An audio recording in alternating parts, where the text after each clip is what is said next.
All right, so once again, I want to thank all of you guys for taking the time to watch these videos, especially this series, since it's, been such an in-demand topic in my personal modeling history, since I've started the channel.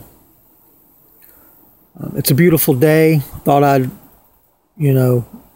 reflect on, this is a really epic series that I'm trying to deliver to the channel. So, of course, there's going to be a lot of editing, and there's going to be a lot of jumping around from, topic to topic. A lot of terminologies I'm going to throw out.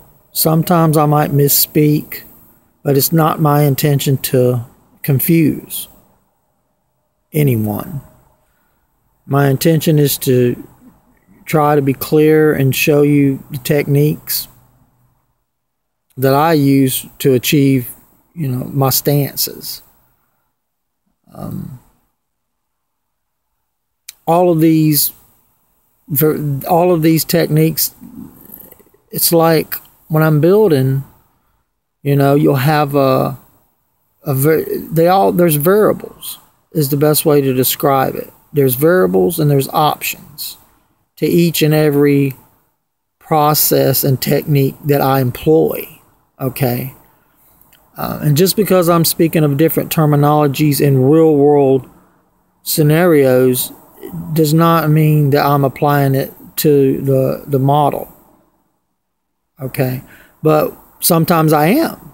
So it's just, I'm throwing these real world terminologies out there to allow the listener to understand that they do exist. And people do these techniques to real cars, and you can do them to your models if you learn how to, right? I misspoke on the introductory video when I brought up a process called channeling. I'd like to clear that up. I cleared it up in the comments, but I'd like to go ahead and throw it in this video since I'm thinking about it. Channeling in the real world situation is where they take the floor of a car and they raise it up in order to drop the body down lower without altering the suspension. Okay? And also, like in the 30s, 1930 era cars, they would channel the body over the frame, and the same type process to where it would lower the body and get them, that stance. You can do that in your you can do that in real world scenarios, and you can do that with your model kits. I have done that with my model kits. So channeling is definitely something to look into if that's the way you want to go with your build.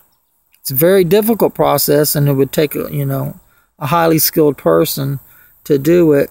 But as far as the beginners out there, you got to start somewhere. So channeling would be great as far as you wanting to get your car to look like you want it to look. You have to understand that box stock is out the window when you're doing full-blown fabricated customized builds. All right. So the terminology that I got mixed up with in that video, I should have said sectioning. Sectioning is when you take a car and you cut it in half. Okay? And you can cut it in half in either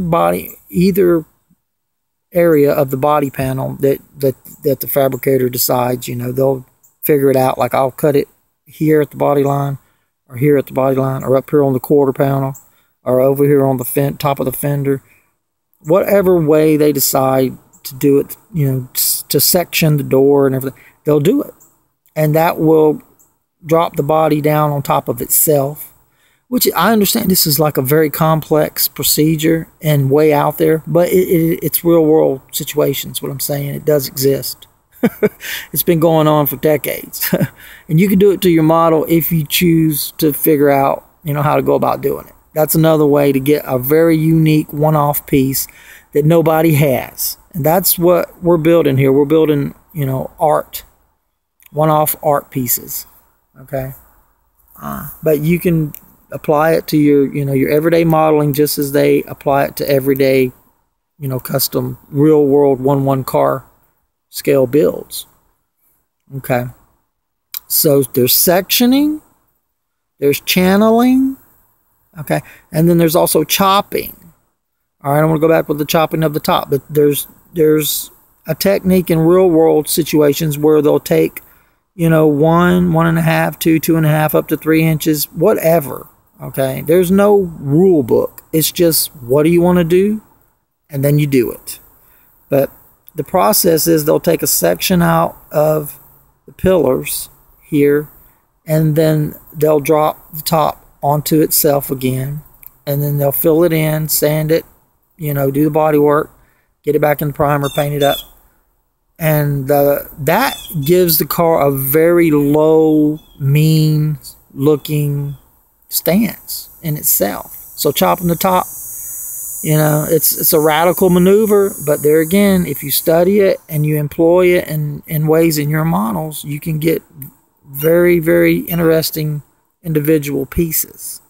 Okay, so we have sectioning, we talked about channeling, we talked about chopping. Okay, one technique that I'm going to be discussing throughout this whole series is a technique that I have developed for my personal stance. All right, and it's kind of like a combination of channeling, sectioning, and chopping all together, but just really, you know, it's something that I came up with. And the terminology is brand new, and if you looked it up, you probably won't find it anywhere but here. But it's called a body melt. Okay? A body melt. Now, a body melt is something that I came up with one day when I was going over all these, you know, techniques of how to get a car low as you can get it, okay, but still have, you know, the engine right, the wheels right. All these processes have got to work together in your build in order for you to achieve this look. All right, I'm gonna say that one more time.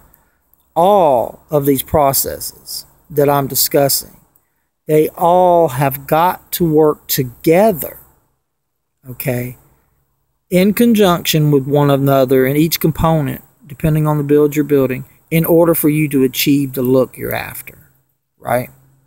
Okay, and there again, I cannot stress this enough. There is no wrong way to build your model.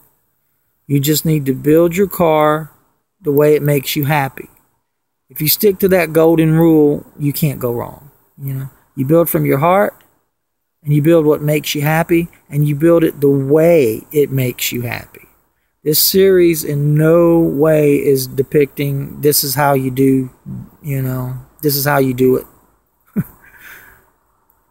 You know, this is how I do it, right?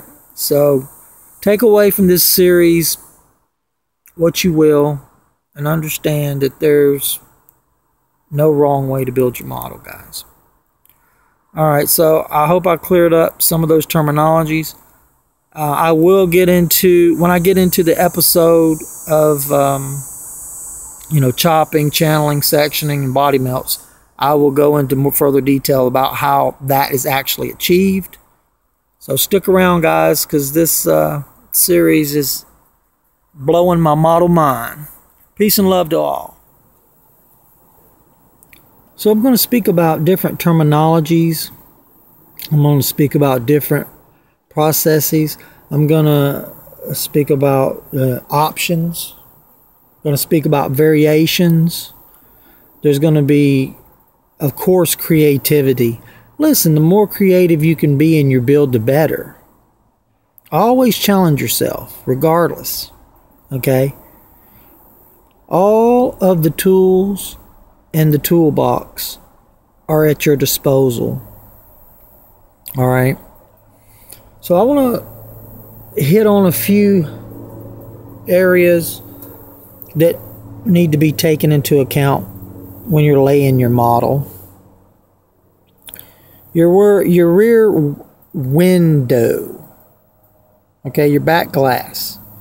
Sometimes you might have to scratch build your back glass in order to gain rear wheel clearance, okay, because the kit glass normally is really thick and robust.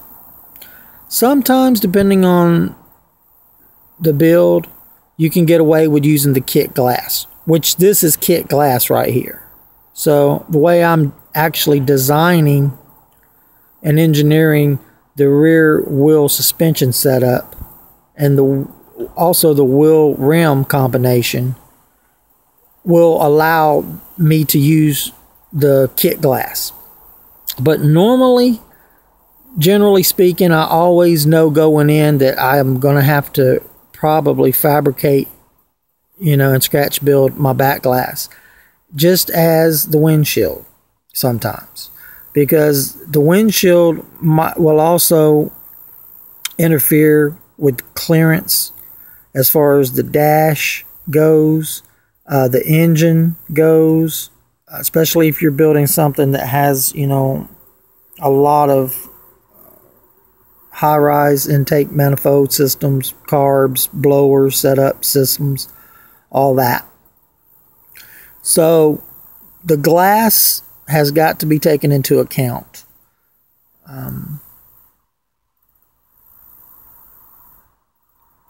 All right, something else that I'd like to speak about is, I'm gonna do episodes on engine placement. And there again, depending on the engineering that goes into the vehicle, a lot of different things have to be taken into account. Okay. On this particular one, Snow White build right here, I was going to do a triple threat on top, which I still might, because I really love the look of that. But if I went with a triple threat induction, I would definitely have to cut the hole in the hood around to where when the hood came up, it would not interfere with that, because it's really massive setup.